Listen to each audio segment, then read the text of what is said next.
अब तीनों general stores हैं। ठीक है, तीनों जनरल स्टोर। इस आदमी की दुकान में 5 ब्रेड है। और टोटल इसकी दुकान में आइटम कितने हैं? 25। टोटल आइटम मतलब ब्रेड के अलावा कितने हैं? एक्स्ट्रा आइटम क्या क्या है? मैगी वैगी भी तो होंगी। ये बुड्ढे की दुकान में 3 ब्रेड है। और टोटल आइटम है 10। एक्स्ट्रा 10। सॉरी, एक्स्ट्रा है 12 और 12 एक्स्ट्रा आइटम है। टोटल कितने हो गए? टोटल कितना सामान है? 3 ब्रेड है, 12 एक्स्ट्रा आइटम है, टोटल कितना सामान है? 15। और इस फूसट आदमी के पास 10 ब्रेड। छड़। और टोटल आइटम है 20। 20 एक्स्ट्रा है। तो टोटल सामान कितना हो गया दुकान में? 30। अब मान लीजिए आपसे कोई पूछ रहा है कि भाई इसकी प्रोबेबिलिटी क्या है कि आप ब्रेड लेके आओ। आप ब्रेड लेके आओ, इसकी प्रोबेबिलिटी पूछ रहे हैं। तो ब्रेड लेने का एक ही तरीका है तुम्हारे पास या 3 तरीके? एक दुकान है या 3 दुकान है? बताओ। और मोहल्ले में 3 ही दुकानें हैं, यानी किसी ना किसी दुकान से तो लाओगे ही। ये तुम्हारा दोस्त है छोटू, इसकी दुकान में जाने की प्रोबेबिलिटी 3/7 है। दोस्त है तुम्हारा, बुड्ढा भूल जाता है पैसा लेना, तो इसकी यहाँ भी अच्छी खासी संभावना है। और इसकी संभावना कितनी है? 1/7। बताइए तीनों प्रोबेबिलिटी को जोड़ के कितना आ रहा है? तीनों प्रोबेबिलिटी को जोड़ के कितना आ रहा है? 7/7 आ रहा है। अगर तीनों प्रोबेबिलिटी, क्योंकि और 7/7 1 होता है। 1 क्यों आ रहा है? क्योंकि आप ब्रेड लेने जा रहे हो, किसी दुकान में तो जाओगे ही ना। भाई 3 ही दुकानें मोहल्ले में है, तो किसी दुकान से तो लाओगे ना। नहीं समझे? तो कहीं ना कहीं से तो लाओगे ही ना। इसलिए जोड़ के 1 तो होना ही है। 1 मतलब 100% प्रोबेबिलिटी। तो बताओ ब्रेड लेने की एक ही प्रोबेबिलिटी है क्या कि छोटू की दुकान से लोगे आप? यही प्रोबेबिलिटी है क्या? नहीं। हो सकता है बुड्ढे के यहाँ से भी ब्रेड ले सकते हो, और इस मुच्छड़ के यहाँ से भी ले सकते हो। तो इसका इसे बोलते हैं टोटल प्रोबेबिलिटी थ्योरम। जब आपके पास एक से ज्यादा ऑप्शन जब आपके पास एक से ज्यादा ऑप्शन, तो आपको क्या करना है? फिर तीनों ऑप्शन को लिखना होता है। जब आपके पास एक से ज्यादा ऑप्शन हो एक चीज खरीदने के, तो क्या करना पड़ेगा? क्या करना पड़ेगा? तीनों आंसर को प्लस करना पड़ेगा। तो पहले बताओ, इस छोटू की दुकान में घुसने की प्रोबेबिलिटी कितनी है? छोटू की दुकान में घुसने की प्रोबेबिलिटी कितनी है? 3/7।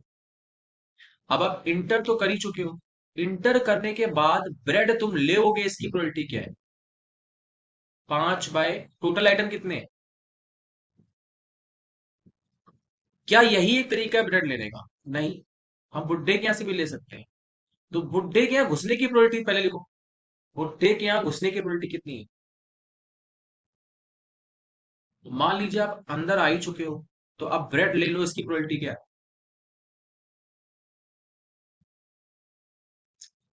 और बताओ क्या हो सकता है? मुच्छड़ के यहाँ घुसने की प्रोबेबिलिटी क्या है? और उसके यहाँ से आप ब्रेड ले लो, इसकी प्रोबेबिलिटी कितनी?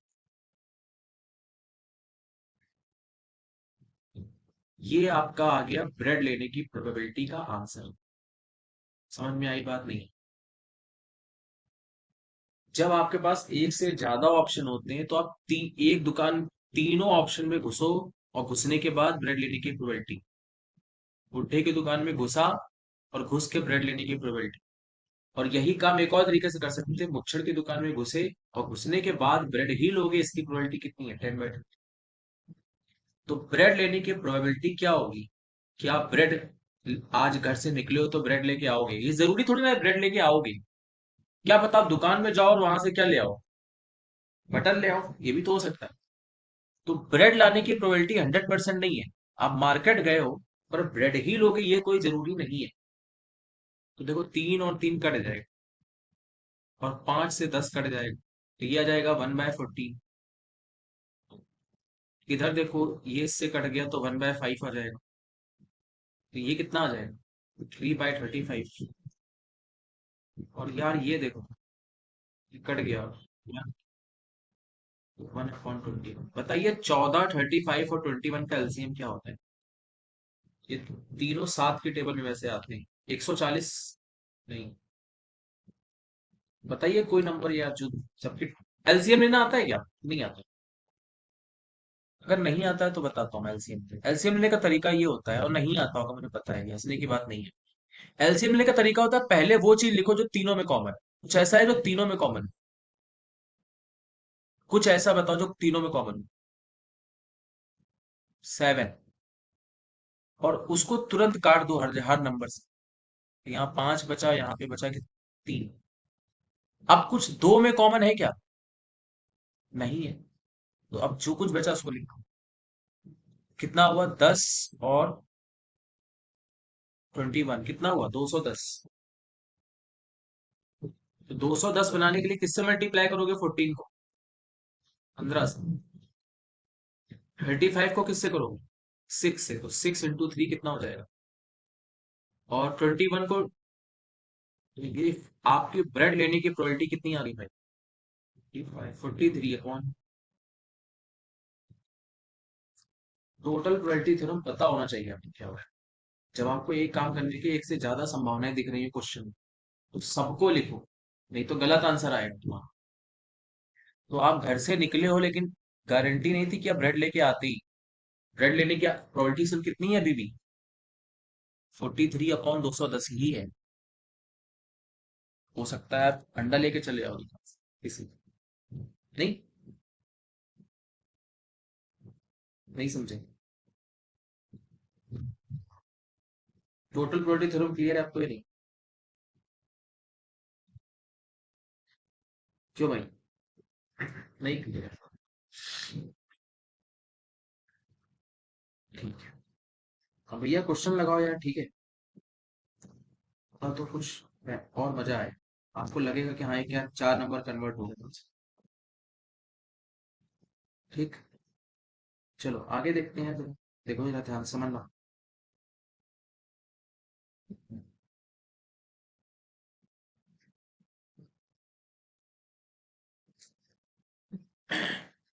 अब एक चीज सीखनी है आपको, बेस थ्योरम। क्या सीखनी है? क्या सीखना है? ये सबसे महत्वपूर्ण है। आपको कुछ भी नहीं करने की जरूरत है, मैं सिखा रहा हूँ, ठीक है? आप सुनते रहना बस। मान लीजिए, मान लीजिए एक मर्डर हुआ है घर में, और आप जासूस हो। ठीक। आप जासूस हो। एक आदमी का मर्डर हो गया, शक की सुई किस पर है? उस आदमी की वाइफ पर है, उसके भाई पर भी है, और उसके बच्चे पर भी। एक आदमी का मर्डर हो गया, किसका? मान लो महेश का मर्डर हो गया। आप डिटेक्टिव हो। 3 लोग आप मुस्लिम दिख रहे हैं, आपको घर में 3 ही लोग और हैं। तो आप श्योर हो कि 3 में से किसी ने तो निपटाया है उसको। मर्डर क्योंकि हुआ है। तो आपसे पेपर में ये पूछेगा कि बेटा मर्डर तो हुआ है, इसकी प्रोबेबिलिटी क्या है कि मर्डर जो किया हो उसके बेटे ने किया हो। तो जो चीज हो गई है उसको नीचे लिख दो। उसको नीचे लिख दो। यानी जो चीज हो चुकी है ऑलरेडी पता है, उसे कहाँ लिखोगे? अपॉन में। और ऊपर क्या लिखा जाएगा? जो आपका शक होगा। शक किस पर है? शक किस पर है भाई? आपको किसकी प्रोबेबिलिटी पूछी पूछी जा रही है पेपर में? बच्चे ने मर्डर किया है, इसकी प्रोबेबिलिटी पूछी जा रही है। समझ में आ रहा है नहीं?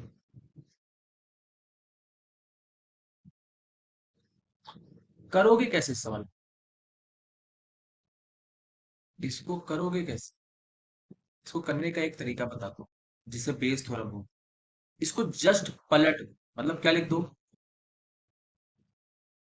क्या लिख दो भाई? अभी मैं ये सब डिटेल बताऊंगा, अभी आप जितना सुन रहे हो उतना ही समझो। इतना समझ में आ गया? इतना समझ में आ गया? इनटू, इनटू में आपको क्या करना है? डिवाइड, नीचे वाले को काट दो। नीचे वाले को काट दो मतलब क्या लिखना है? किससे मल्टीप्लाई करना है? नीचे क्या करना है? नीचे लिखो, वही सेम चीज नीचे भी लिख दो। मतलब क्या? मैं इसको बहुत डिटेल में बताऊंगा, आप चिंता मत करना। आप सोचो कि पता नहीं क्या हो रहा है, परेशान मत हो। यही चीज नीचे लिख दो और सेम चीज और कैंडिडेट के लिए भी लिख दो। जैसे नीचे अभी सन है, अगला क्या लिखूंगा? अगला क्या लिखूंगा? Murder upon what? Murder upon what? और डिनोमिनेटर को हमेशा उड़ाया जाता है, तो उड़ता कैसे है? एक्चुअली में नहीं कटता है, पर ऐसे रटने का फॉर्मूला है कि मल्टीप्लाई उसी से कर दो जो नीचे हो। जैसे नीचे वाइफ है तो मल्टीप्लाई वाइफ। बताओ और क्या लिखना चाहिए हमें? क्या मिसिंग है क्वेश्चन में? लग रहा है प्रो लिख देता हूँ, ठीक है। और इंटू किससे करूंगा? इसी को बोलते हैं बेस थ्योरम। किसी एक पे शक होगा पेपर वाले को, ठीक है, और एक चीज पेपर में हो चुकी होगी, तो जो चीज हो गई है उसको नीचे लिखो, और जिसको शक है उसको ऊपर लिखो, फिर जस्ट उसी को रिवर्स कर दो। यानी मर्डर ऊपर चला गया, सन नीचे। और डिनोमिनेटर 100% काटना है। जैसे सन नीचे है तो सन से की प्रोबेबिलिटी लिखनी पड़ेगी। फिर वही सेम चीज नीचे लिखो और तीनों कैंडिडेट लिख दो, मतलब सन के साथ वाइफ और रो लिखो। यही होता है बेस थ्योरम। अब मैं इतना ही नहीं करूंगा कि यही छोड़ दूंगा, पूरा इसको प्रॉपर एग्जांपल से दिखाऊंगा तो आप समझ पाओगे। ठीक है भाई? जो आपको जितना भी अभी कठिन लग रहा है सुनते रहना मेरी बात, ठीक है? सब साफ जाएगा। ठीक। देखो भाई, एग्जाम्पल करते हैं, ठीक है? तो उससे आपको क्या हो जाएगा, चीजें काफी क्लियर हो जाएगी। ठीक है, एक सेकंड जरा लाइन पे रहना है, 2 मिनट, इंपॉर्टेंट कॉल है। अरे भाई, मेरी आवाज आ रही सबको? Hello hello. चल, अभी आपने जो सीखा है ना, ये अभी आपको थोड़ा सा अजीब सा लग रहा होगा, या आप सोच रहे हो यार ये क्या चीज है ना? फॉर्मूला तो समझ में आ गया, फिर इसका यूज कैसे करें?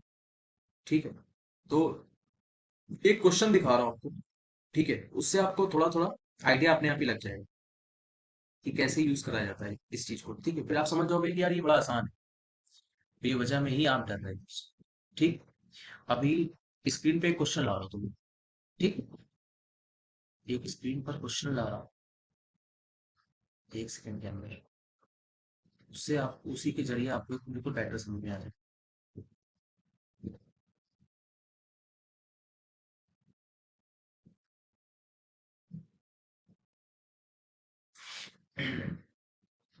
चलो, देखो इसको इस पर डिस्कस करते हैं, ठीक है? आपको लग रहा होगा बड़ा कठिन है, देखना आपको लगे कितना हलवा क्वेश्चन।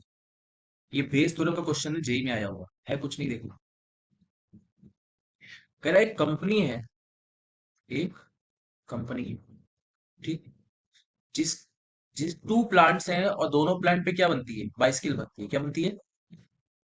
बाइसिकल, साइकिल बनती है। पहला प्लांट जो है, फर्स्ट प्लांट, कितना मैन्युफैक्चर करता है? कितनी परसेंट? 60% साइकिल वही मैन्युफैक्चर करता है पूरे प्लांट। जितने इंडिया भर में साइकिल को भेजता है उसमें से 60% कहाँ बनती है? कौन सा प्लांट? पूरे इंडिया में जितनी भी सप्लाई करता है साइकिल की, उसमें से 60% कहाँ बनाती है वो कंपनी? अपने फर्स्ट प्लांट। और सेकंड में कितनी बनाती है? सेकंड प्लांट में कितना? अब देखो, कह रहा 80% जो साइकिल है, चाहे किसी भी प्लांट में बने, 80% साइकिल जो है वो स्टैंडर्ड क्वालिटी की है, मतलब गरीबों के लिए है, इंडियन के लिए। नहीं नहीं, 80% साइकिल फर्स्ट प्लांट में गरीबों के लिए स्टैंडर्ड क्वालिटी। और 90% cycle B plant, second plant में तो 90% बेकार है, स्टैंडर्ड क्वालिटी की बनाता है, प्रीमियम क्वालिटी वाली बाकी है। स्टैंडर्ड क्वालिटी, प्रीमियम क्वालिटी, है ना? करेक्ट। साइकिल को पिक किया गया बाहर से, ऐसे रोड पे खड़ी थी, पुलिस वाले ने पकड़ा, एक साइकिल खड़ी है नई नई, और पुलिस वाले ने कहा उसको साइकिल कैसी दिखी वो, किस क्वालिटी की? पुलिस वाले को एक बाहर साइकिल दिखी, स्टैंडर्ड क्वालिटी। तो कह रहा है इस उसका शक गया कि यार वो पहले प्लांट में बनी है या सेकंड। तो कह रहा है इसकी प्रोबेबिलिटी क्या है कि कहाँ बनी हो वो, कहाँ बनी हो? पहले प्लांट में बनी। तो ये बताओ क्या हो चुका है और किस पर शक है आपको? फर्स्ट प्लांट पे बनी हो इस पर शक है, और क्या हो चुका है, कौन सी क्वालिटी की है? Standard quality. ये कंफर्म हो चुका है कि साइकिल जो पाई गई है वो किस क्वालिटी की है? इस क्वालिटी की साइकिल। तो क्या और शक किस पर है कि पहले प्लांट की हो? तो बताइए क्या होता है बेस थ्योरम? जब शक की सुई हो तो क्या कर दो, उल्टा कर दो। और डिनोमिनेटर को क्या किया जाता है भाई? खत्म किया जाता है। अपॉन में क्या करते हैं बताइए, अपॉन में क्या किया जाता है? अपॉन में क्या किया जाता है? वही सेम चीज जो ऊपर लिखी हो उसी को नीचे लिख दिया जाता है। जो ऊपर लिखा हो उसी को नीचे लिख दो। क्या कोई और भी है जिस पर शक की सुई जा सकती है पहले प्लांट के अलावा? Second plant. तो न्यूमरेटर बिल्कुल नहीं बदलना। सिर्फ कौन बदलता है? कौन बदलता है? डिनोमिनेटर। एस क्यू नहीं बदलेगा, देखो एस क्यू ऊपर है, यहाँ भी एस क्यू है। और डिनोमिनेटर कैंसिल करना है, यानी ये करना है। अब सुनना यार, सबसे महत्वपूर्ण काम तो अब करना बचा है। क्या मतलब समझ में आ रहा है आप? इसका क्या मतलब है कि स्टैट कि पहले प्लांट में आप घुस चुके हो ऑलरेडी। अपॉन मतलब आप ऑलरेडी वहां घुस चुके हो, पहले प्लांट में आप आ चुके हो। तो पहले प्लांट में स्टैंडर्ड क्वालिटी मिल जाए इसकी संभावना क्या है? अपॉन मतलब ये कंफर्म है कि आप पहले प्लांट में घुस चुके हो, अपॉन में वन है। पहले प्लांट में आप आ चुके हो। स्टैंडर्ड क्वालिटी की मिलने की क्या संभावना होती है फर्स्ट प्लांट? फर्स्ट प्लांट में स्टैंडर्ड क्वालिटी की साइकिल मिल जाए इसकी संभावना कितनी है? कितनी साइकिल स्टैंडर्ड बनती है पहले प्लांट में? पह, पहले प्लांट में कितनी साइकिल स्टैंडर्ड क्वालिटी की बनती है? आराम से पढ़ो खुद से और बताओ। पहले प्लांट में। हम्म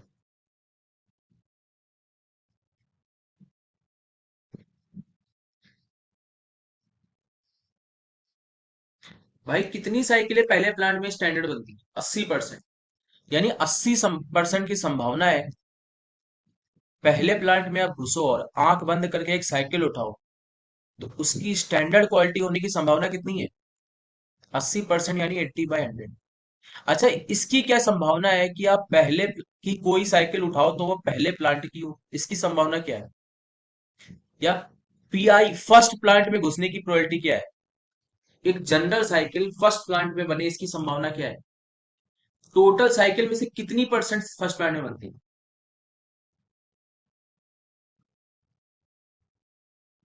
बोलो। हम्म टोटल साइकिल में से कितनी फर्स्ट प्लांट में बनती है?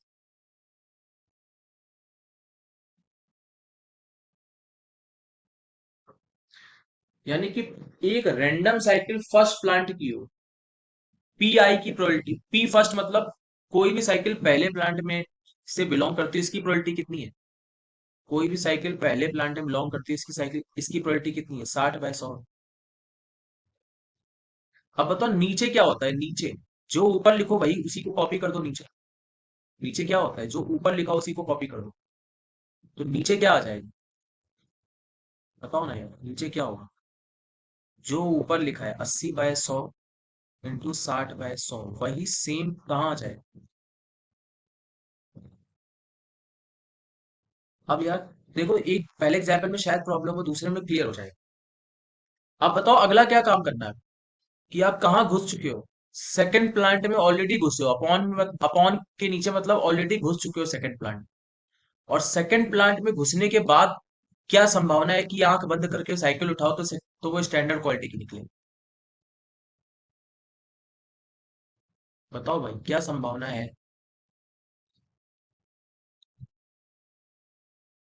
कितनी? नहीं यार, सेकंड प्लांट में अगर आप घुस गए हो तो स्टैंडर्ड क्वालिटी की संभावना तो बहुत जबरदस्त है, 90%।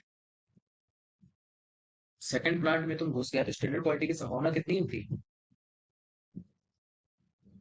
कितनी होती है? 90%। मतलब नहीं समझे? हाँ या ना? ठीक, कोई बात नहीं, समय लगेगा, सीख जाओगे। तो भाई सेकंड प्लांट में अगर आप घुस चुके हो तो 90% संभावना है, यानी 90/100 संभावना है कि आपको स्टैंडर्ड क्वालिटी की। अच्छा, इसकी संभावना क्या है कि एक रैंडम साइकिल सेकंड प्लांट की हो। P2 मतलब एक रैंडम साइकिल सेकंड प्लांट की हो, इसकी संभावना क्या है? कितनी साइकिलें बनती है? 40/100। और इसी के साथ आपका आंसर आ गया। यही तो आपको निकालना था कि एक स्टैंडर्ड क्वालिटी की साइकिल मिल गई है, कंफर्म है। शक की सुई किस पर है? कि वो फर्स्ट प्लांट की, उसमें इतनी मेहनत करनी पड़ेगी। इसको सॉल्व कर लोगे, आंसर आ जाएगा।